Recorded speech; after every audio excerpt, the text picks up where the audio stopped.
In the mountains of western North Carolina stands a house that should not exist. Biltmore Estate contains 250 rooms spread across 4 acres of floor space. It has 35 bedrooms, 43 bathrooms, 65 fireplaces, and an indoor pool. When George Vanderbilt completed construction in 1895, the project had consumed 6 years and cost approximately $6 million. Adjusted for inflation, that exceeds $200 million in today's currency. No American has built anything remotely comparable since. The reason has nothing to do with changing architectural tastes or declining ambition. The world that made Biltmore possible was destroyed deliberately through taxation, regulation, and public fury at extreme wealth. What replaced it reveals something darker about modern inequality. The billionaires did not disappear. They simply learned to hide.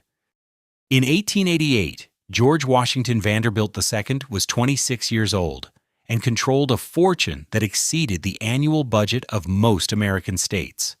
He was the youngest grandson of Commodore Cornelius Vanderbilt, who had died 11 years earlier as the richest man in America. The Commodore had built his empire on steamships and railroads, transforming transportation across the continent. When he died in 1877, his estate was valued at approximately $105 million, more than the entire United States Treasury held in gold reserves at the time. The fortune passed primarily to the Commodore's son, William Henry Vanderbilt, who proved even more capable than his father. William doubled the inheritance within 8 years through railroad expansion and ruthless management. When William died in 1885, he left approximately $200 million divided among his 8 children. George received roughly $10 million outright, plus substantial trust income. At 23 years old, he became wealthier than he could spend in several lifetimes. George was different from his relatives. His older brothers built mansions in Manhattan and Newport, competing to construct the most elaborate showpieces on Fifth Avenue and along the Rhode Island coast. They hosted costume balls that cost fortunes and filled newspapers with scandalized accounts of excess. George preferred books to parties. He spoke 8 languages, collected art, and traveled Europe studying architecture and landscape design. He was shy, intellectual, and uncomfortable with the performative wealth displays that defined Gilded Age society. In 1888, George visited Asheville, North Carolina for his health. Doctors recommended the mountain air for his chronic respiratory problems. The town sat in a valley surrounded by the Blue Ridge Mountains, accessible by railroad but still relatively isolated from eastern cities. The climate was temperate. The scenery was spectacular. The land was cheap. George saw something beyond a health retreat. The forests reminded him of European estates he had visited. The mountains provided natural boundaries and privacy. The region was economically depressed, which meant labor and materials would cost far less than in the industrialized North. He could build something here that would be impossible elsewhere. He began purchasing land immediately. By 1889, he had acquired approximately 125,000 acres surrounding Asheville, an area larger than many eastern cities. The price was remarkably low. Much of the land had been logged or farmed to exhaustion. Local owners, struggling economically after the Civil War's devastation of the South, sold eagerly to the wealthy Northerner offering cash. George hired the best designers money could procure. Richard Morris Hunt was America's preeminent architect, trained at the École des Beaux-Arts in Paris. Hunt had designed the pedestal for the Statue of Liberty and numerous Fifth Avenue mansions for the Vanderbilt family. He understood grand scale and classical proportion. George asked him to design a house worthy of the mountain setting. Frederick Law Olmsted received the landscape commission. Olmsted had designed Central Park in Manhattan and parks in dozens of American cities. He had pioneered the profession of landscape architecture in the United States. At 67 years old, he was at the peak of his capabilities and reputation. George wanted Olmsted to transform 125,000 acres of cutover forest and exhausted farmland into a planned landscape that would rival anything in Europe. The initial conception was modest by comparison to what eventually emerged. George spoke of building a country house where he could retreat from society and pursue his intellectual interests. Hunt sketched a comfortable residence. Olmsted proposed gardens and a working farm. The project expanded rapidly. Hunt's sketches grew more elaborate with each revision. George wanted a library to house his growing book collection, which already numbered in the thousands. He wanted guest rooms for extended visits from family and friends. He wanted entertainment spaces appropriate for occasional social obligations. He wanted technological systems that would make the house comfortable and modern. Hunt looked to the Loire Valley in France for inspiration. The château of the French Renaissance combined grandeur with livability, formality with elegance. He designed a 4-story limestone structure with a steeply pitched roof, massive chimneys, and elaborate stone carving. The style was French Renaissance revival, transplanted to the American South. Olmsted conceived something unprecedented in America. Rather than simply landscaping around a house, he would create a managed landscape encompassing the entire property. Formal gardens would surround the residence. Beyond them, planned forests would demonstrate scientific forestry practices. A model farm would prove that modern agricultural methods could restore the region's depleted soil. The estate would be self-sufficient, producing its own food, lumber, and income. Construction began in 1889. A private railroad spur was built to the construction site to transport materials. Limestone was quarried in Indiana and shipped south. Craftsmen were recruited from across America and Europe. At peak activity, more than 1,000 workers labored on the house and grounds simultaneously. The scale defied anything previously attempted by a private individual in America. The foundations required excavating into bedrock. The steel structural frame was engineered to support stone walls 4 feet thick. The roof covered more than an acre. Every system was designed for permanence, as though the house would stand for centuries. George visited the site regularly during construction, making decisions on details that ranged from stone selection to furniture placement. He worked directly with Hunt and Olmsted, refining plans as the structure rose. The project consumed his attention completely. He had no interest in business or politics. Building Biltmore became his life's work. The house was designed around specific functions. The ground floor contained public spaces, a banquet hall that could seat 64 guests, a library designed to hold 10,000 volumes, a billiard room, and multiple sitting rooms. The second floor held family bedrooms and guest suites. The third floor contained additional guest rooms and storage. The fourth floor housed servants' quarters. Below ground, a basement level contained kitchens, laundries, mechanical systems, and a swimming pool. Technology was integrated throughout. Electric lights powered by the estate's own generator illuminated every room. Central heating systems carried steam through miles of pipes. An intercom system allowed communication between floors. Elevators transported people and supplies. The house contained innovations that most American buildings would not adopt for decades. Olmsted's landscape work proceeded simultaneously. He planted hundreds of thousands of trees and shrubs, many imported from Europe and Asia. He created a 3-mile approach road that wound through planned forests, designed to build anticipation before revealing the house. Formal gardens descended from terraces behind the residence, featuring fountains, statuary, and seasonal plantings. The farm encompassed thousands of acres, with dairy operations, vegetable gardens, and livestock. By 1895, construction was sufficiently complete for occupancy. George opened the house on Christmas Eve with a family celebration. The project had consumed 6 years and approximately $6 million, equivalent to more than $200 million in current dollars. The result was unlike anything else in America. Biltmore contained 250 rooms, spread across approximately 175,000 square feet of finished floor space. It had 35 bedrooms, 43 bathrooms, and 65 fireplaces. The banquet hall rose 75 feet to a barrel-vaulted ceiling. The library's shelves stretched 2 stories high. The indoor swimming pool measured 70 feet long, lined with imported tile. The house was simultaneously a residence, a museum, and a statement about what private wealth could accomplish. George was 33 years old when he moved in. He had created the largest private residence in American history. He had employed thousands of workers for years. He had proven that a wealthy man could build something that rivaled European palaces. He had also built something that was already obsolete. The world that made Biltmore possible was about to change completely. On Christmas Eve 1895, George Vanderbilt opened Biltmore House to his family for the first time.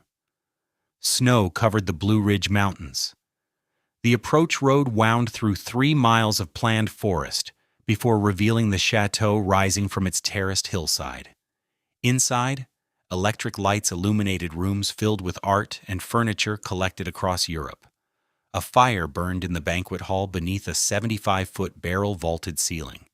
The house was finally ready. The numbers defined what George had built.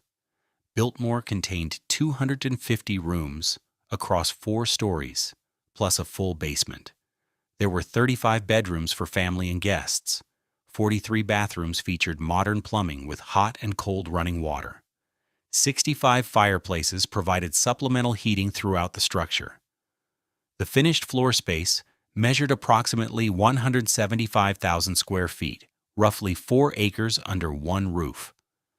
Richard Morris Hunt had designed the exterior in the style of the Loire Valley Château. Indiana limestone formed walls 4 feet thick at the foundation.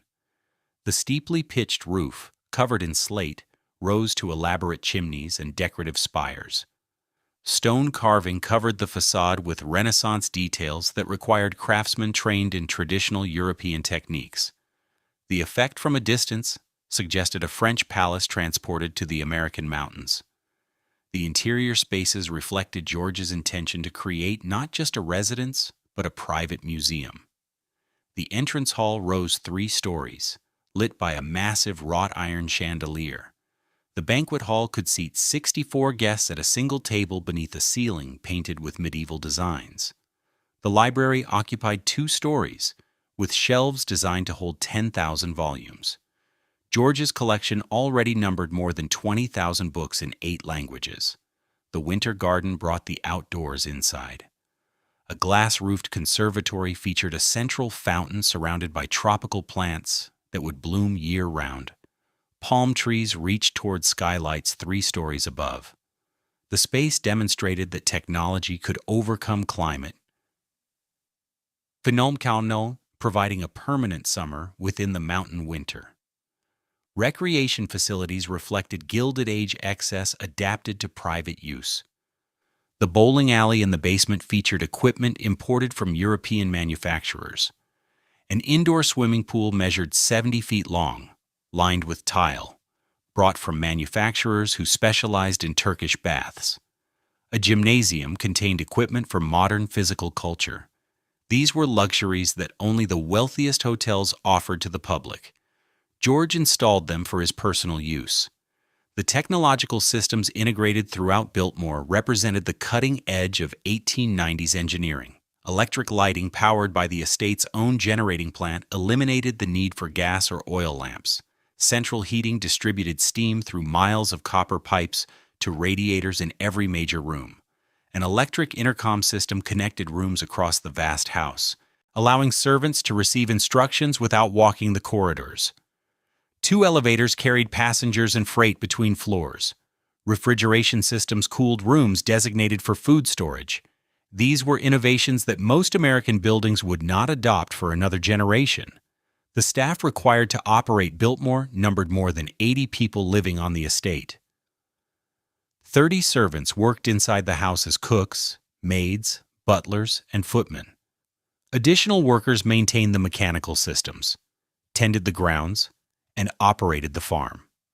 The 4th floor of the house was devoted entirely to servants' quarters, with small bedrooms, separate dining facilities, and a network of backstairs and service passages that allowed staff to move through the building without disturbing the family.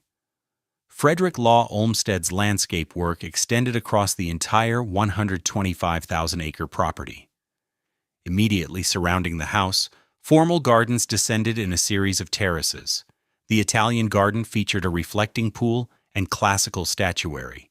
The walled garden enclosed 3 acres of flowering plants arranged in geometric beds. The shrub garden collected specimens from across the world in a naturalistic setting.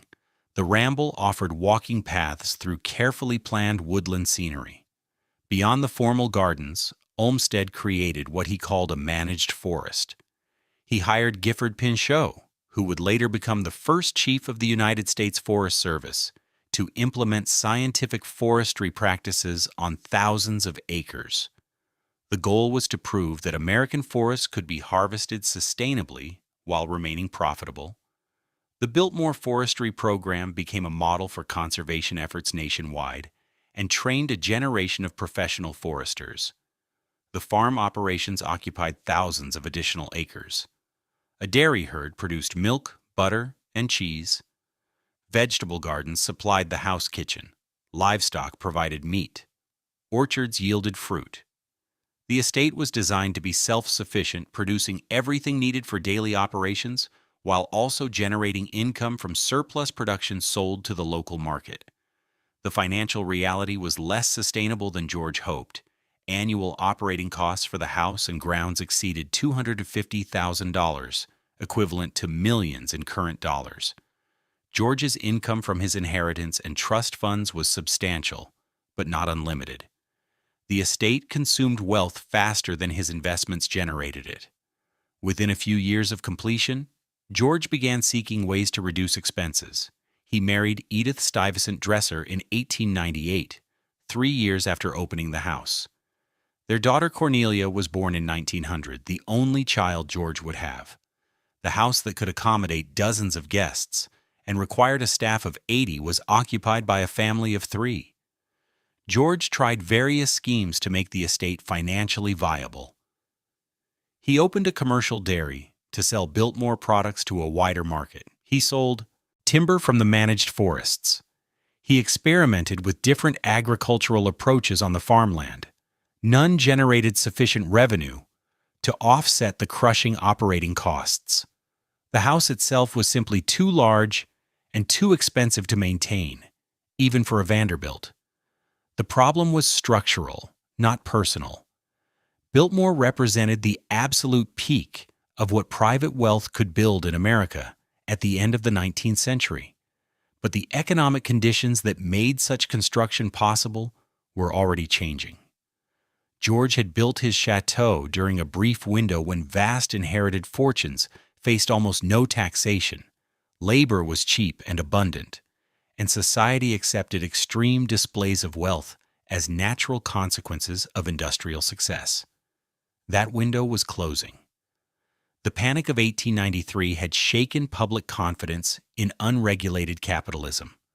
Labor unions were organizing against the industrialists whose fortunes funded estates like Biltmore. Progressive politicians were beginning to question whether such concentrated wealth served any public good. The pressure was building toward systematic change. George died unexpectedly in 1914 at age 51 following complications from an appendectomy. His widow Edith inherited the estate and immediately confronted the financial crisis that George had been delaying. The house was consuming her resources. Property taxes were increasing as local governments sought revenue.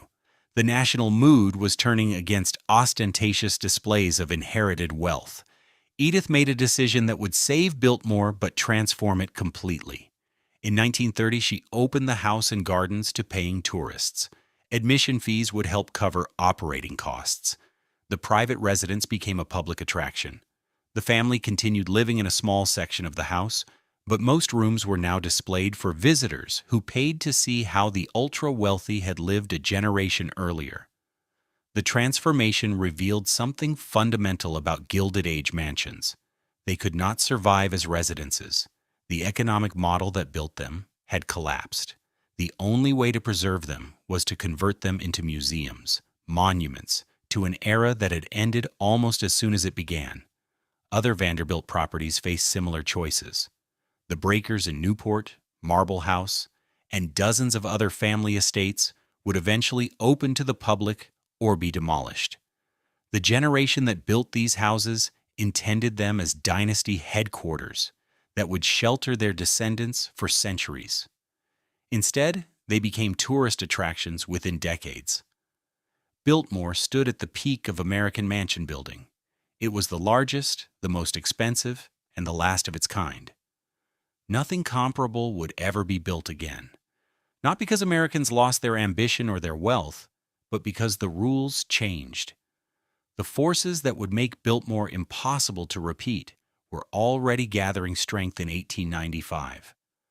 Within 20 years, they would fundamentally alter how wealthy Americans could live. In 1913, the same year George Vanderbilt died, the United States government fundamentally altered the rules of American wealth. On February 3rd, the states completed ratification of the 16th Amendment to the Constitution. Congress now possessed permanent authority to levy taxes on income from whatever source derived. The era of untaxed fortunes was over. Before 1913, the federal government had imposed an income tax only briefly during the Civil War. That temporary measure expired in 1872. The Supreme Court struck down a subsequent attempt in 1895, ruling that direct taxation without apportionment among the states violated the Constitution. For most of the Gilded Age, wealthy Americans faced no federal income tax whatsoever. They could accumulate and spend their fortunes without government interference, beyond modest tariffs and excise taxes. The 16th Amendment changed everything. Congress passed the first permanent income tax law in October 1913. The initial rates appeared modest. Income below $3,000 faced no tax at all. Income between $3,000 and $20,000 was taxed at 1%. The top marginal rate of 7% applied only to income exceeding $500,000 annually, which affected perhaps a few hundred families nationwide. The rates did not stay modest. World War I demanded unprecedented government revenue. Congress raised the top marginal rate to 15% in 1916, then to 67% in 1917, and finally to 77% in 1918. The threshold for the top rate dropped to $1 million, capturing a larger number of wealthy individuals. A man who earned $2 million in 1918 would surrender more than $1.5 million to federal taxation. The war ended, but the high rates largely remained. Congress reduced the top rate to 73% in 1921, then to 58% in 1922, and finally to 25% in 1925. For a few years, it appeared that taxation might return to something approaching the pre-war norm. Wealthy families resumed building, spending, and displaying their fortunes as they had before. The Great Depression destroyed that hope permanently. The stock market collapsed in October 1929. Banks failed by the thousands. Unemployment reached 25% nationally and exceeded 30% in industrial cities. The American economy contracted by roughly 1/3 within 4 years. Public fury at the wealthy intensified as breadlines lengthened and shantytowns spread. President Herbert Hoover, himself a wealthy man who had made his fortune in mining, proposed raising taxes on the rich to address the deficit and fund relief programs. Congress passed the Revenue Act of 1932, which increased the top marginal rate to 63%. When Franklin Roosevelt won the presidency in a landslide that November, he made higher taxes on the wealthy a centerpiece of his New Deal agenda. The Revenue Act of 1935 raised the top rate to 79% on income exceeding $5 million annually. Roosevelt called it the wealth tax, and he defended it explicitly as an attack on concentrated fortunes. He argued that extreme inequality threatened democracy itself, and that progressive taxation would redistribute wealth more fairly across society. The Supreme Court upheld the new tax rates, abandoning its earlier hostility to income taxation. By 1940, the top marginal rate had reached 81%. During World War II, It climbed to 94% on income over $200,000. For the next 3 decades, the top rate never dropped below 70%. A wealthy American who earned $1 million annually might keep less than $100,000 after federal taxes. The income tax was only part of the squeeze on mansion economics. Estate taxes struck when wealth transferred between generations. Congress first imposed a federal estate tax in 1916 at a maximum rate of 10% on estates exceeding $5 million. The rate rose steadily, reaching 25% by 1924, 45% by 1934, and 77% by 1941. The combination was devastating for families attempting to maintain large estates across generations. A fortune that survived income taxation while the original builder lived faced estate taxation when he died. If his heir attempted to maintain the family mansion, annual property taxes consumed additional wealth. The three-legged tax system ensured that even the largest fortunes would eventually be dispersed or depleted. Property taxes escalated simultaneously at state and local levels. State governments and municipalities, desperate for revenue during the Depression, raised assessment values and increased mill rates. A mansion that might have faced property taxes of a few $1,000s annually in 1913 could face bills exceeding $50,000 by the 1930s. The ongoing cost of owning a palace became prohibitive regardless of income. The mathematics were simple and brutal. Consider a mansion requiring $250,000 annually to operate, similar to Biltmore's costs.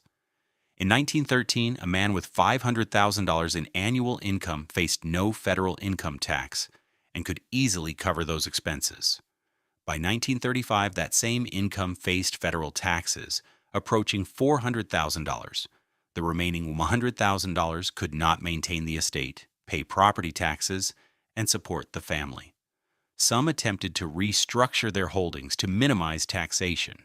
Trusts and foundations offered limited protection. Splitting assets among family members spread the burden. Strategic charitable giving reduced taxable estates, but these measures could only delay the inevitable for properties requiring hundreds of thousands of dollars in annual upkeep. The servants who maintained these houses were also disappearing. The domestic service industry, which had employed millions of Americans before World War I, contracted dramatically during the 1920s and collapsed during the Depression. Industrial jobs paid better than household service. Social attitudes shifted against servitude as a career. Even wealthy families who could afford large staffs found it increasingly difficult to hire qualified workers. Labor laws added pressure. The Fair Labor Standards Act of 1938 established minimum wages and maximum hours for most workers. State laws mandated workers' compensation insurance. Union organizing brought collective bargaining to industries that supplied mansions with goods and services. The cheap, abundant labor that had made Gilded Age estates economically feasible was vanishing. Technology partially compensated. Modern appliances reduced the work required to maintain a large house. Central heating systems replaced coal furnaces that needed constant tending. Electric refrigeration eliminated ice delivery. Vacuum cleaners reduced the staff needed for cleaning. But no technology could eliminate the fundamental problem. A 250-room house remained vastly more expensive to operate than a 20-room house, regardless of mechanical improvements. The wealthy adapted by reducing scale. New construction in the 1920s and 1930s featured far fewer rooms than Gilded Age mansions. Wealthy families built large, comfortable homes, but not palaces. 20 or 30 rooms became the new standard for the very rich. 50 rooms marked exceptional ambition. No one attempted to match Biltmore's 250. Existing mansions became liabilities. Property that had been assets on balance sheets transformed into drains on family resources. The land might be valuable, but the buildings sitting on that land actively destroyed wealth through operating costs and taxation. Families faced a choice: maintain the mansion and watch the fortune disappear, or demolish the house and liquidate the asset. Most chose demolition. The mansion die-off would begin in earnest within a decade, but the economic forces that made it inevitable were already in place by the mid-1930s. Income tax, estate tax, and property tax had created an environment where building or maintaining a mega mansion was financially suicidal. The government had not made such houses illegal. It had simply made them impossible to sustain. The tax code had solved a political problem, extreme wealth inequality, which had threatened social stability during the Gilded Age, was being systematically reduced through progressive taxation. Fortunes could still be built, but they could not be preserved intact across generations while maintaining ostentatious displays of consumption. Society had decided through its elected representatives that concentration of wealth at Vanderbilt levels was unacceptable. The question that remained was practical rather than political. The billionaires who survived this transformation did not become poor. They remained extraordinarily wealthy by any measure. They simply could no longer afford to live in 250-room houses. What would they do instead? The answer would reshape American elite culture entirely. The demolition began on Fifth Avenue. In 1926, the mansion that Cornelius Vanderbilt II had built at the corner of Fifth Avenue and 57th Street came down. Completed in 1883, the house had occupied an entire city block. It featured 130 rooms, a ballroom that could accommodate 200 guests, and interiors designed by the finest craftsmen in America. The family had lived there for 43 years. Demolition took less than 6 months. The site became commercial property. A bank and office building replaced the mansion, generating rental income that dwarfed what the residents had cost to maintain. The Vanderbilts had made the economically rational choice. The house was consuming wealth. The land beneath it was valuable. Demolition solved both problems simultaneously. The pattern repeated across Manhattan. William Kissam Vanderbilt's mansion at 665th Avenue, completed in 1883 at a cost equivalent to tens of millions in current dollars, was demolished in 1927. The house had been the first in New York designed in the French château style, setting a trend that dominated elite architecture for a generation. 44 years after construction, it became rubble.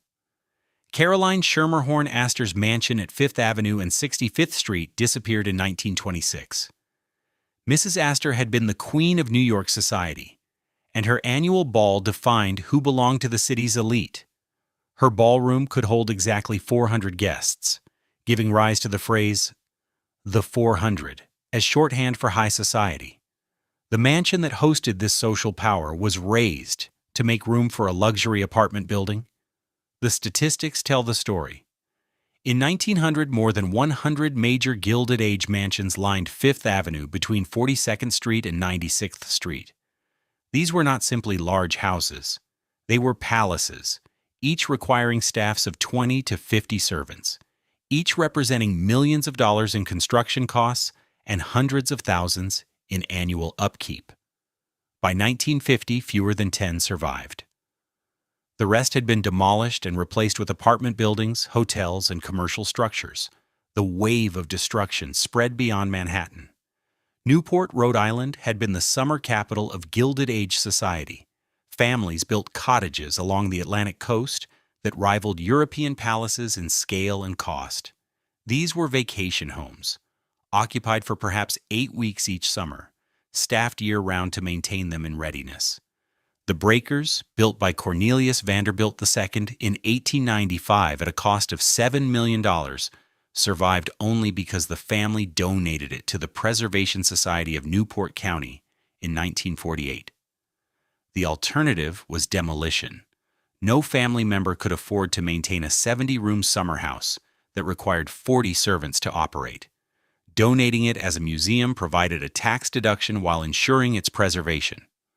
The house opened to tourists in 1948, and admission fees now fund its maintenance.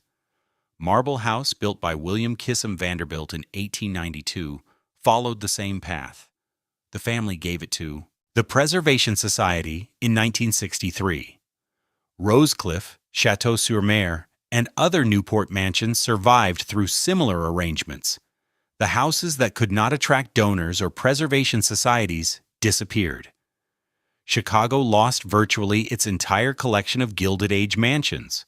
Potter Palmer's Castle on Lakeshore Drive, completed in 1885, was demolished in 1950.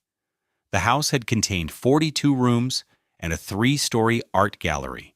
Palmer had been one of Chicago's wealthiest merchants, and his mansion had defined elite architecture in the city for decades. The land was worth more empty than occupied. The same pattern played out in San Francisco, Philadelphia, Cleveland, and every major American city. Houses built to last centuries were demolished within 2 or 3 generations. The economics were inescapable. Annual operating costs exceeded what even wealthy families could justify spending.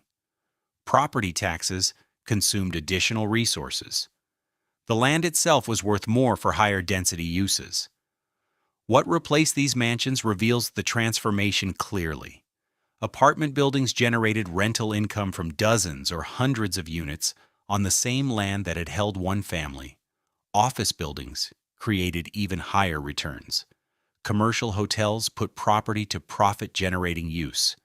The American real estate market had become too sophisticated and too expensive to tolerate single-family mansions on premium urban land. The few mansions that survived did so by transforming their function entirely. The Frick Collection in Manhattan occupies the former residence of industrialist Henry Clay Frick. Completed in 1914, the house was designed from the beginning with eventual museum use in mind. Frick's will provided an endowment to maintain it as a public art gallery after his death. The house opened as a museum in 1935 and remains one of New York's premier cultural institutions. The Cooper Hewitt Smithsonian Design Museum occupies Andrew Carnegie's mansion at 5th Avenue and 91st Street. Built in 1902, the 64-room house was the northernmost mansion on 5th Avenue when constructed. Carnegie chose the location specifically because land was cheaper than further downtown. The family donated it to the Smithsonian in 1972 for conversion to a museum. It was preserved because it became something other than a residence. The Morgan Library preserves J.P. Morgan's library building adjacent to his demolished mansion. Morgan built the library in 1906 to house his collection of rare books and manuscripts. The house is gone, but the library survives as a museum and research center. The pattern holds. Institutional use justified preservation. Residential use guaranteed demolition. Even Biltmore, the largest and most famous of all American mansions, survived only by opening to tourists in 1930. The Vanderbilt family retained ownership but could no longer afford to live in the entire house. Admission fees from visitors covered operating costs that no family could sustain. Privately, the house became a museum that happened to have family members still living in one wing. The staff crisis accelerated the demolition wave. Domestic service had employed millions of Americans before World War I. By the 1930s, the industry had collapsed. Young people chose factory jobs or clerical work over household service. Even families with sufficient wealth to maintain large houses could not find workers willing to fill the positions. Technology helped, but could not compensate entirely. Modern appliances reduced the work required for cleaning, cooking, and maintenance. Central systems for heating and cooling eliminated some of the most labor-intensive tasks. But no technological advance could make a 100-room house as efficient to operate as a 20-room house. The scale itself was the problem. The Great Depression provided the final push. Families struggling to maintain enormous houses while their investment income disappeared faced stark choices. Some held on through the 1930s, consuming capital to cover operating losses. Most concluded that preserving the family fortune mattered more than preserving the family mansion. The houses came down. By 1950, the transformation was complete. The American mansion as Gilded Age symbol had become extinct. Those that survived did so as museums, schools, or institutional buildings. None functioned as private residences in the way their builders had intended. The era of building palaces for oneself had ended permanently. The wealthy did not disappear. They simply learned to live differently. The billionaires who remained after the mansion die-off controlled fortunes that would have astonished the Vanderbilts. They had adapted to a world where visible displays of wealth invited taxation, regulation, and public fury. The question was not whether they would continue spending lavishly. The question was where their money would go if not into 250-room houses. The modern billionaire owns more than George Vanderbilt ever imagined. You just cannot see it. Bill Gates lives in a house called Xanadu 2.0 on the shore of Lake Washington near Seattle. The residence measures approximately 66,000 square feet, spread across multiple buildings on 5 acres. This is large by any standard. It would accommodate perhaps 40 rooms if divided conventionally. But it is not a palace. It is not meant to be seen from the street or to inspire awe in visitors. The approach is deliberately understated. Trees screen the property from public view. The design prioritizes technology and privacy over grandeur and display. The house cost an estimated $63 million to build in the 1990s, a substantial sum but a fraction of what Gates could afford. His net worth has exceeded $100 billion at various points. He could have built 10 Biltmores. He chose not to. The decision was strategic, not modest. Jeff Bezos follows a similar pattern. His real estate holdings span multiple properties worth hundreds of millions collectively. A mansion in Beverly Hills, apartments in New York, a ranch in Texas, a compound in Washington. Each property is substantial, but none approaches palace scale. Bezos owns more total residential square footage than the Vanderbilts did, but he has distributed it across locations and hidden it behind corporate structures. The public rarely sees any of it. Mark Zuckerberg bought his Palo Alto home in 2011 for $7 million. The house itself is relatively modest for a billionaire, approximately 5,000 square feet. But Zuckerberg then purchased the 4 surrounding properties over the following years for a combined $43 million. The strategy was not expansion, but privacy. By controlling the neighboring land, he created a buffer zone that prevents close observation of his residents. The investment was defensive, not ostentatious. This pattern reflects a deliberate shift in how the ultra-wealthy approach residential real estate. The calculation has changed completely since the Gilded Age. Building a visible palace creates multiple problems that Gates, Bezos, and Zuckerberg understand instinctively. First, security. Ostentatious display attracts unwanted attention. Kidnapping became a serious concern for wealthy families after the Lindbergh baby abduction in 1932. Subsequent decades brought additional threats from political radicals, opportunistic criminals, and mentally unstable individuals fixated on the rich. A visible mansion advertises the location of vulnerable family members. Modern billionaires prefer anonymity. Second, taxation. Property assessors notice palaces. A 250-room mansion generates an enormous property tax bill annually. Assessment fights with local governments consume time and money. Smaller properties in favorable jurisdictions minimize this burden. Many billionaires maintain legal residences in states with no income tax and low property taxes. Florida, Texas, Nevada, and Wyoming attract wealthy residents for precisely this reason. Third, public relations. Building a palace invites media coverage and public criticism. The Occupy Wall Street movement in 2011 demonstrated continuing public hostility toward visible wealth inequality. Politicians seeking populist support target billionaire excess regularly. Conspicuous consumption creates political liabilities that billionaires prefer to avoid. The strategic response has been to shift wealth away from residential real estate entirely. Rather than investing hundreds of millions in a single showpiece mansion, modern billionaires deploy capital across diverse holdings that generate returns rather than consuming resources. The compound strategy exemplifies this approach. Rather than building one enormous house, wealthy individuals construct multiple smaller structures on large properties. Each building serves a specific function. One contains living quarters, another houses offices, a third provides guest accommodations, a fourth holds recreational facilities. The total square footage may equal or exceed Gilded Age mansions, but the architectural presentation remains deliberately modest. Silicon Valley billionaires particularly favor this approach.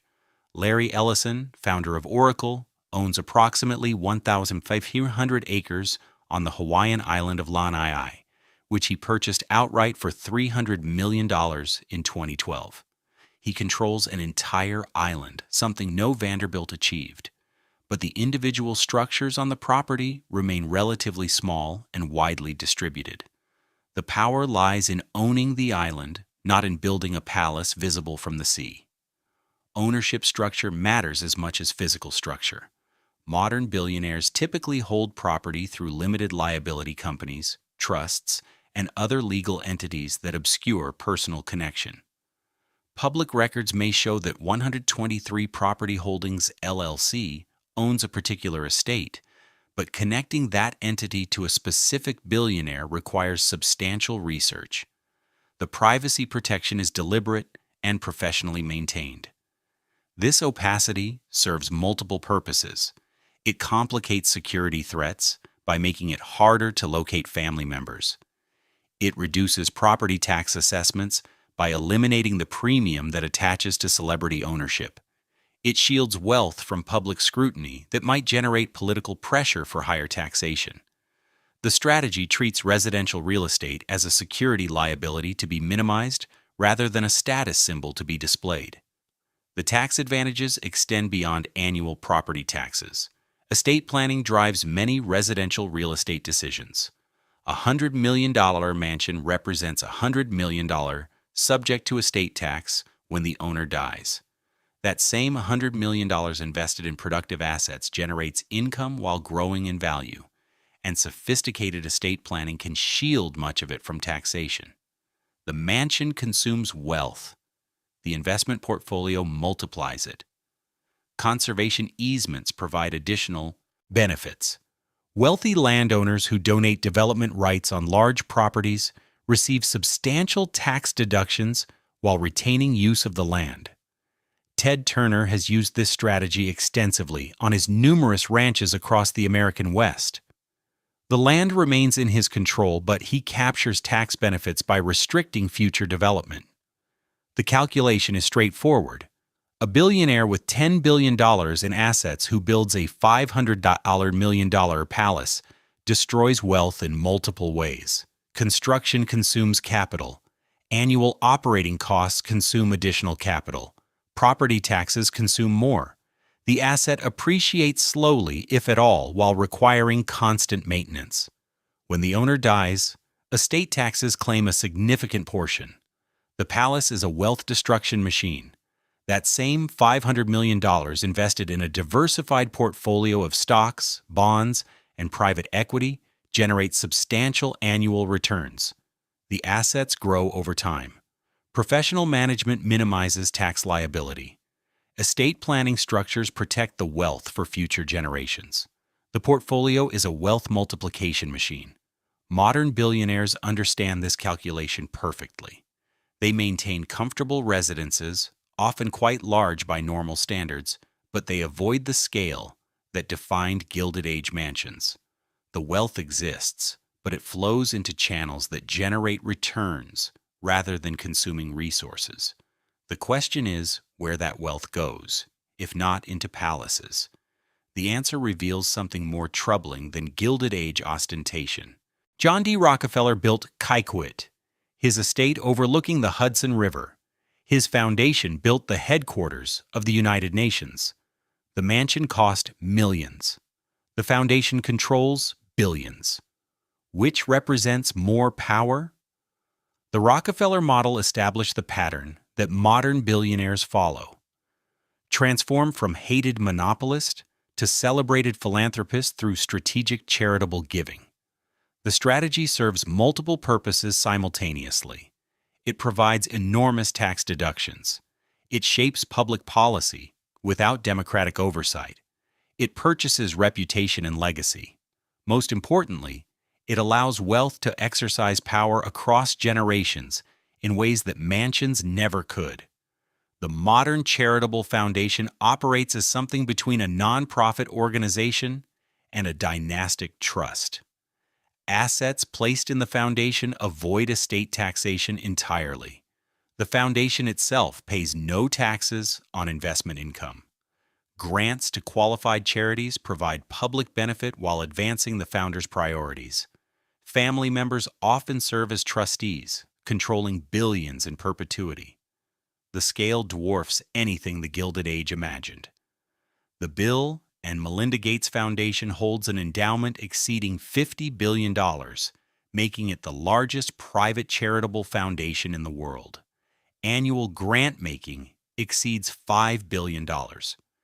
The foundation shapes global health policy, education reform, and agricultural development across dozens of countries. Its influence on international vaccination programs alone affects hundreds of millions of people. The foundation model provides something a mansion cannot.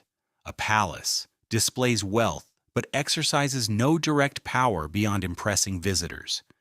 A foundation with a $50 billion endowment shapes the priorities of governments, universities, and international organizations.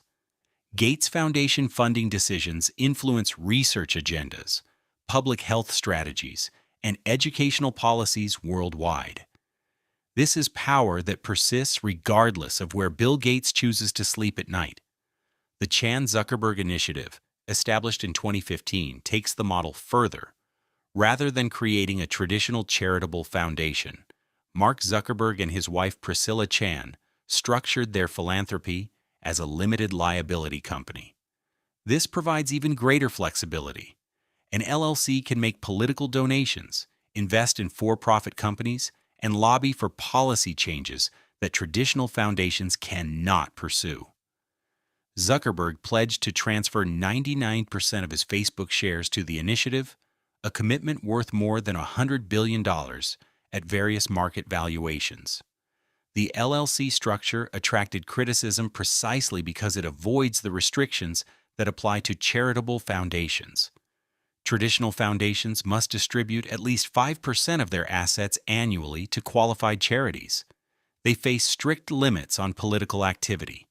They must disclose their finances publicly.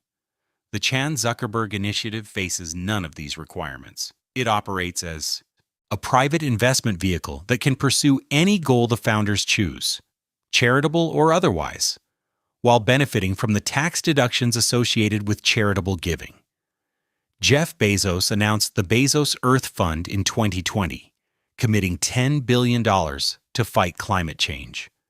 The sum represents approximately 8% of his net worth at the time, a substantial commitment but hardly a sacrifice. The fund provides Bezos with significant influence over climate policy and environmental organizations worldwide. More importantly, it provides favorable publicity at a time when Amazon faces increasing criticism for its environmental impact and labor practices. The tax implications are substantial. A billionaire who donates $10 billion to a charitable foundation receives a tax deduction for the full amount. At the highest tax rates, this could save approximately $4 billion in federal taxes. The remaining $6 billion, which the billionaire genuinely surrendered, purchases enormous influence over how and where those funds are deployed. The foundation invests the endowment, generating returns that fund grants in perpetuity. The donors' priorities shape charitable giving long after their death. Media ownership provides another channel for influence that mansions could never deliver. Jeff Bezos purchased The Washington Post in 2013 for $250 million. This was pocket change for a man worth more than $100 billion at the time. But the acquisition provided ownership of one of America's most influential newspapers, a publication that shapes political discourse in the nation's capital. The Post operates independently under Bezos's ownership, maintaining journalistic standards that predate his acquisition. But the mere fact of his ownership raises inevitable questions about coverage of Amazon, his space company Blue Origin, and his personal affairs. Publishers traditionally wielded enormous political influence. Bezos acquired that influence for less than the cost of maintaining Biltmore for 2 years. Laurene Powell Jobs, widow of Apple founder Steve Jobs, purchased a majority stake in The Atlantic magazine in 2017. Mark Benioff, founder of Salesforce, bought Time magazine in 2018 for $190 million. Patrick Soon-Shiong purchased the Los Angeles Times in 2018 for $500 million. In each case, billionaires acquired major media properties for sums that represented tiny fractions of their total wealth. The pattern reflects a calculated strategy. Major media properties confer prestige and influence disproportionate to their financial value. Most operate at losses or narrow margins, making them unattractive to profit-focused investors. But for billionaires seeking platforms to shape public discourse, these properties are bargains. The cost of ownership is trivial. The potential influence is substantial. Elon Musk's acquisition of Twitter in 2022 for approximately $44 billion represents the extreme version of this strategy. The platform had roughly 400 million users and served as a primary channel for political discourse, news dissemination, and public debate. Musk's purchase gave him control over the algorithms that determine what hundreds of millions of people see, the moderation policies that govern what they can say, and the features that shape how they interact. The price was substantial even for Musk, requiring him to leverage other assets and take on significant debt. But the acquisition provided something no mansion could offer. Twitter is infrastructure. It is a platform that politicians, journalists, activists, and citizens worldwide depend on for communication. Controlling that platform provides influence over public discourse itself. The comparison to Gilded Age power is instructive. John D. Rockefeller controlled 90% of American oil refining. This gave him enormous economic power and substantial political influence. But his power operated through market mechanisms and was ultimately constrained by antitrust law. Modern platform owners exercise power more directly. They control the systems through which information flows, conversations occur, and communities form. Mark Zuckerberg controls Facebook, Instagram, and WhatsApp, platforms with more than 3 billion combined users. This is a larger population than any nation-state. The algorithms that determine what content these users see, the policies that govern what they can post, and the data collection practices that monetize their attention are all controlled by Zuckerberg and his subordinates.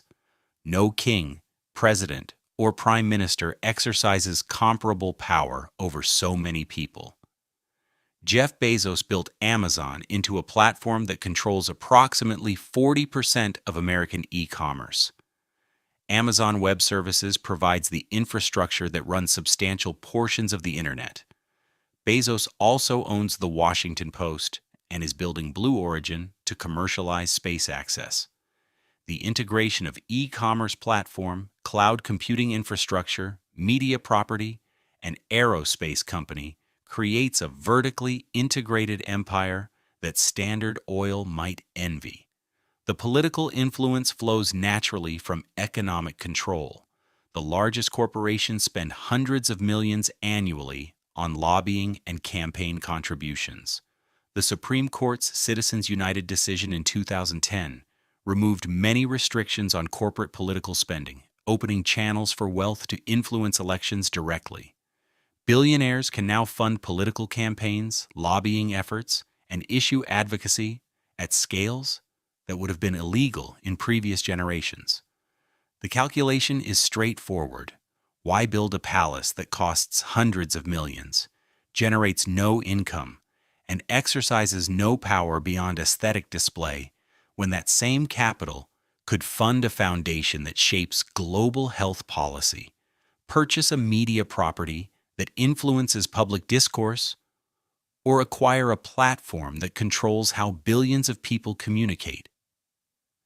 The answer is obvious to every modern billionaire. The mansion is obsolete. Not because wealth disappeared, but because better instruments of power emerged. The Vanderbilts built monuments to themselves that tourists now visit for admission fees. Modern billionaires build systems of control that most people do not even recognize as concentrated power. The wealth is greater. The influence is deeper. The visibility is far less. Yet for all this influence, the ultra-wealthy still need somewhere to live. What they build now reveals the final transformation of American elite culture. Mark Zuckerberg's compound on the Hawaiian island of Kauai illustrates the modern approach.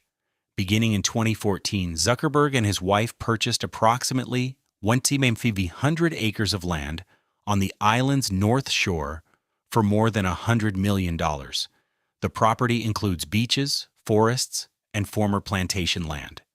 In 2016, Zuckerberg began constructing a 6-foot wall around portions of the property, triggering local controversy and accusations of colonialism. The wall was not decorative, it was functional, designed to prevent observation and access. The compound strategy reflects the fortress mentality that defines modern billionaire residential planning. Rather than building a palace that welcomes admiration, Zuckerberg constructed a barrier that enforces exclusion. The contrast with Biltmore could not be more complete. George Vanderbilt built his mansion on a prominent hilltop and invited visitors to marvel at its scale. Zuckerberg hides behind walls on a remote island and resents anyone who notices. Larry Ellison took the fortress concept to its logical extreme. In 2012, Ellison purchased approximately 98% of the Hawaiian island of Lanai for an estimated $300 million. The island spans roughly 140 square miles and had a population of about 3,000 residents at the time of purchase. Ellison now controls nearly an entire island, something no American tycoon had achieved since the 19th century. Ellison has not built a single mega mansion on Lanai. Instead, he has developed multiple properties across the island, invested in luxury resorts, and implemented agricultural and conservation projects.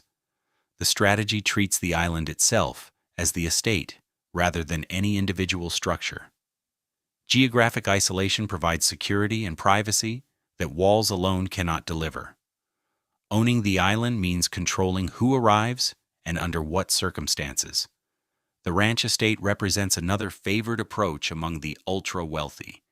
Ted Turner owns approximately 2 million acres across multiple properties in Montana, Nebraska, New Mexico, and other western states. This makes him the second largest private landowner in America. John Malone owns approximately 2.2 million acres, making him the largest. Both men acquired their holdings gradually over decades, assembling enormous territories from smaller ranches and farms. These properties are not residential showpieces. They are working ranches that generate modest income from cattle, bison, and conservation activities. The residences on these properties remain relatively modest, often comprising multiple small structures rather than single palaces. The power lies in controlling vast territories, not in building impressive houses. A billionaire who owns 1 million acres controls more land than many European principalities, but does so without attracting the attention that a 250-room mansion would generate. The conservation framing provides additional benefits.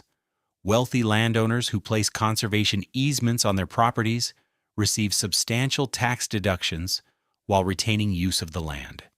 The easements restrict future development, protecting the land in perpetuity while providing immediate financial benefits to the owner.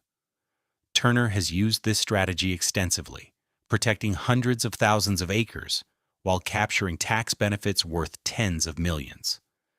The doomsday bunker trend reveals something darker about modern billionaire psychology. Since 2008, survivalist preparation has become increasingly common among Silicon Valley elites. Peter Thiel purchased property in New Zealand and obtained citizenship there, reportedly as insurance against social collapse in the United States. Other tech billionaires have followed similar strategies, acquiring remote properties as potential refugees. The bunker construction industry has grown to serve this demand. Companies now specialize in converting decommissioned missile silos into luxury underground residences. These facilities feature air filtration systems, independent power generation, extensive food storage, and security systems designed to withstand civil unrest or environmental catastrophe. Prices range from hundreds of thousands to tens of millions of dollars, depending on specifications. The psychology behind bunker preparation differs fundamentally from Gilded Age mansion building. Vanderbilt built Biltmore to display confidence and permanence. He expected his fortune and his family to endure for generations on that mountain. Modern billionaires building bunkers expect society to collapse and plan accordingly. The shift from palace to fortress to bunker traces a progression from confidence to anxiety to paranoia. Urban anonymity provides yet another strategy. Ken Griffin, founder of hedge fund Citadel, has purchased multiple floors in Chicago's highest residential buildings rather than building a single mansion. The strategy provides luxury accommodation while avoiding the visibility of a standalone palace. High-rise living offers security advantages through controlled access, professional management, and the anonymity that comes from living among other wealthy residents rather than in an isolated estate. Griffin announced in 2021 that he would relocate Citadel's headquarters from Chicago to Miami, citing concerns about crime and Chicago's tax environment. Florida offers no state income tax, lower property taxes, and a political climate favorable to business interests. The move illustrates how modern billionaires prioritize tax efficiency over any particular location or architectural legacy. The corporate campus residence represents perhaps the most distinctive modern development. Major technology companies now provide housing for employees on or near company property, blurring the boundary between work and life. Google, Facebook, and Apple have all developed extensive campuses that include not just offices, but also restaurants, fitness facilities, medical services, and in some cases residential units. For billionaire founders and executives, the campus becomes a kind of estate.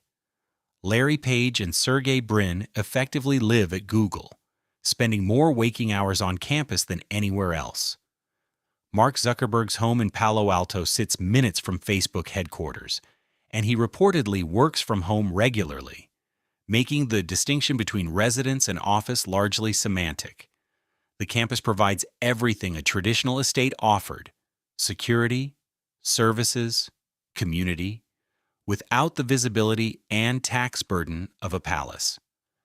Jeff Bezos's Blue Origin facility in West Texas illustrates this model at its most extreme. The company's launch site and testing facility sprawls across hundreds of thousands of acres in a remote desert region. Bezos maintains residential facilities on the property, blending workspace with personal retreat. The facility is technically a commercial aerospace operation, but it also functions as a private domain, where Bezos can pursue his space ambitions away from public scrutiny. Common threads connect these diverse strategies. Every approach prioritizes privacy and security over display. Every approach seeks to minimize taxation through jurisdiction selection, legal structures, or conservation mechanisms. Every approach reflects awareness that visible wealth attracts negative attention from criminals, activists, politicians, and the public. Most importantly, none of these approaches creates anything like Biltmore. No modern billionaire builds a 250-room house meant to be admired by the public and preserved for generations. The ultra-wealthy still control enormous resources and occupy substantial properties, but they do so in ways designed to hide wealth rather than display it. The mansion as statement of permanence and confidence has been replaced by compounds, ranches, bunkers, and urban anonymity that reflect a different psychology entirely. The question is whether this transformation represents progress. Gilded Age mansions offended democratic sensibilities and wasted resources on ostentation. But at least everyone could see the wealth and knew who possessed it. Modern billionaire holdings are vast, powerful, and largely invisible. The public cannot photograph what it cannot find. The tax assessor cannot value what is hidden behind LLCs. The historian cannot study what leaves no architectural record. Biltmore still stands because it became something George Vanderbilt never intended. The private retreat became a public museum. The family seat became a tourist attraction. The monument to one man's wealth became a source of employment and economic activity for an entire region. Whether any of today's billionaire compounds will serve similar purposes a century from now remains uncertain. Most were designed to disappear rather than endure. Block, Section 7, She Word. Count, approx. 1,050 words. Today, Biltmore Estate receives approximately 1.4 million visitors annually. They arrive by car and tour bus, purchase admission tickets, and walk through rooms preserved exactly as they appeared when George Vanderbilt died. The banquet hall still displays the long table set for Christmas dinner. The library still holds thousands of books on shelves rising 2 stories high. The winter garden still features tropical plants beneath glass skylights. The house has become what it could never be while the family lived there fully, a monument to a vanished world. The estate operates as a profitable business. Admission fees generate more than $100 million in annual revenue. The property includes hotels, restaurants, a winery, and retail operations. Employment exceeds 2,000 people, making Biltmore one of the largest employers in western North Carolina. The house that consumed George Vanderbilt's fortune now generates substantial income for his descendants and provides economic benefits to the surrounding region. The financial model represents the only viable path for preserving Gilded Age mansions. Private residential use proved economically impossible. Only by transforming into tourist attractions, museums, or institutional facilities could these structures survive. Biltmore succeeded where most others failed because the family adapted early, opening to tourists in 1930 when commercial tourism was still developing as an industry. The experience of visiting Biltmore today reveals what has been preserved and what has been lost. Tourists wander through rooms that once accommodated only family, guests, and servants. They photograph spaces where the Vanderbilts lived their private lives. They examine furnishings and art collections that were never meant for public display. The house has been democratized through admission fees, allowing anyone with $75 to experience rooms that George Vanderbilt built for his exclusive use. What visitors see is genuinely remarkable. The craftsmanship that built Biltmore cannot be replicated today. The stone carving, the woodwork, the ceiling details, the technological systems all represent skills and techniques that have largely disappeared from American construction. Modern building codes, labor costs, and architectural priorities make such work prohibitively expensive even for billionaires who could theoretically afford it. The scale itself astonishes. Walking through Biltmore requires hours. The distances between rooms, the heights of ceilings, the dimensions of public spaces all exceed what modern residential architecture attempts. Contemporary luxury homes may feature expensive materials and elaborate technology, but they rarely achieve the monumental scale that defined Gilded Age construction. Size for its own sake no longer serves any practical or social purpose.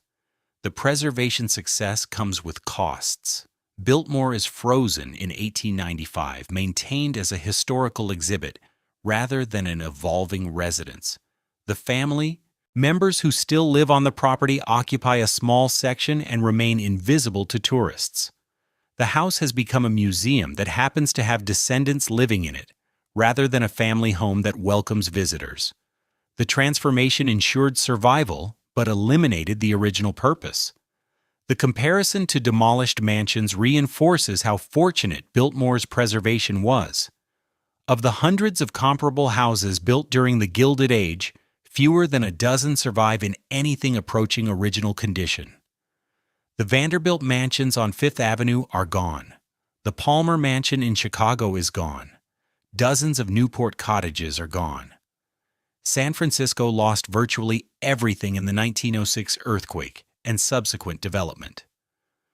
Most American cities retain perhaps one or two examples of Gilded Age domestic architecture, usually preserved through donation to museums or conversion to institutional use.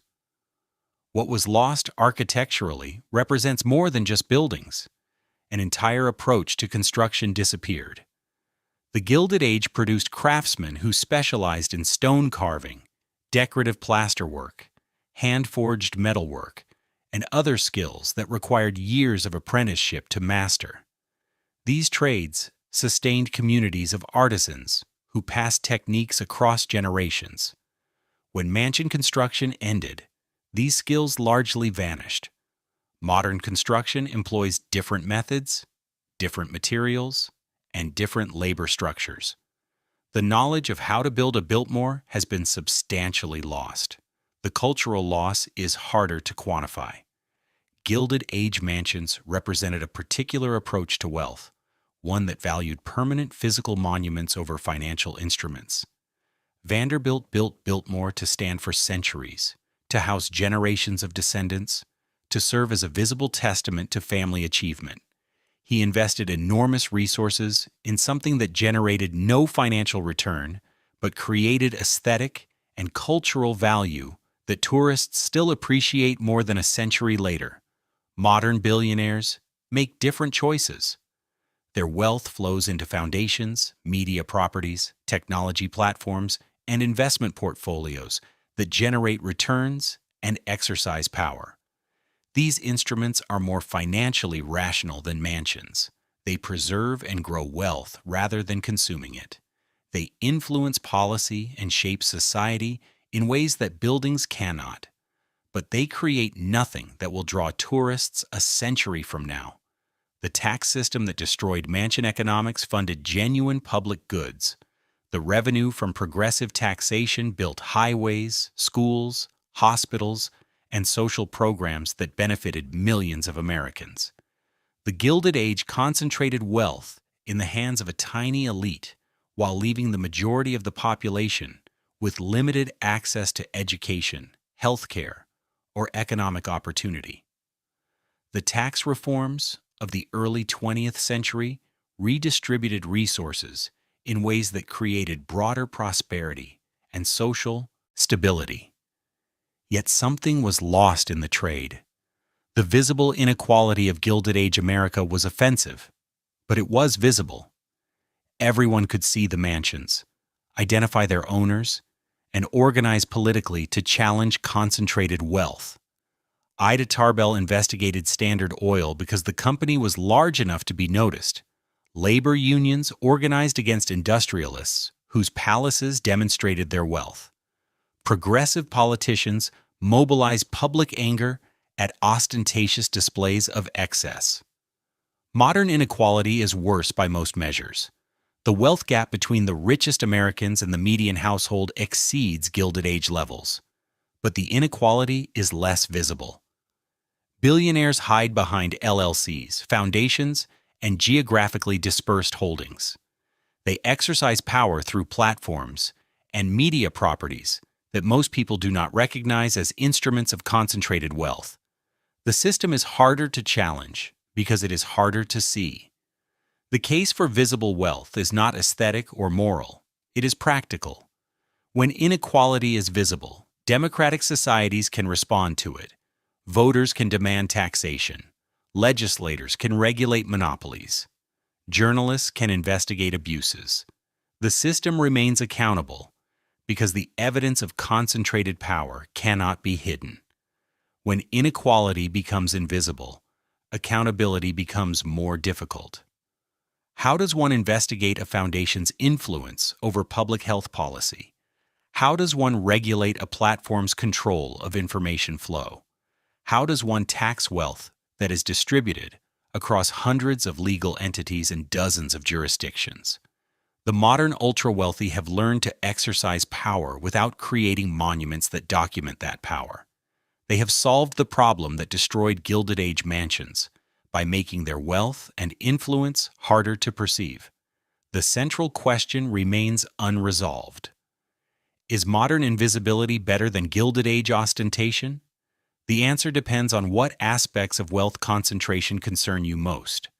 If the concern is wastefulness, modern efficiency is clearly superior. Billionaires who invest in productive assets rather than building 250-room houses allocate capital more rationally. Society benefits from investments in technology, research, and business development more than from additional palaces. If the concern is inequality itself, the comparison is less favorable.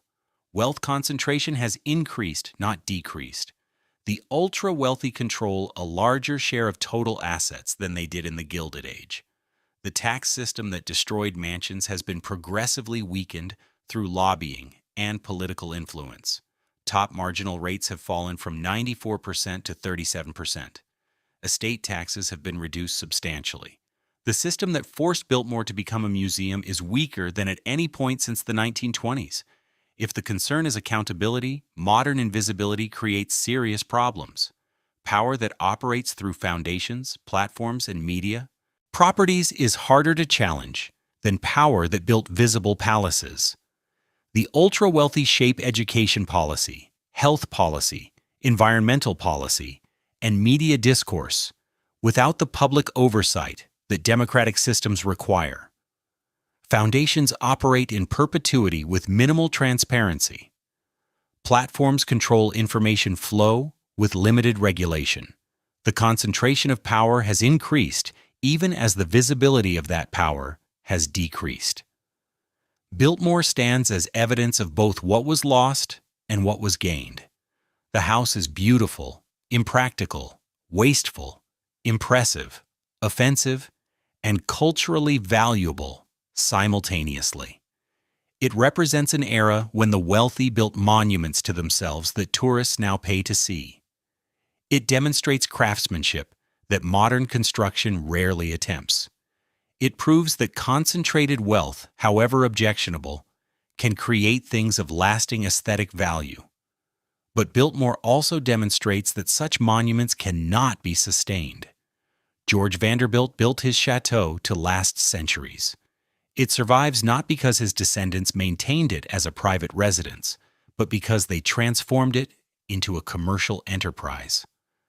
The house endures by becoming something its builder never intended. The lesson applies beyond architecture. The billionaires stopped building Biltmores because the world forced them to evolve. Whether they evolved into something better or merely something less visible remains an open question. Modern wealth is more rationally deployed, more strategically protected, and more politically influential than Gilded Age fortunes. It is also less accountable, less visible, and harder to challenge through democratic processes. Standing on Biltmore's terrace, looking across the Blue Ridge Mountains that George Vanderbilt surveyed more than a century ago, visitors see a landscape that appears timeless. The forests have grown. The approach road winds through trees that were planted generations ago. The view stretches for miles in every direction, just as it did when Vanderbilt chose this hilltop for his mansion. The house still stands because it transformed. The fortune that built it dispersed because it could not be protected. The world that made such construction possible ended definitively within 2 decades of Biltmore's completion.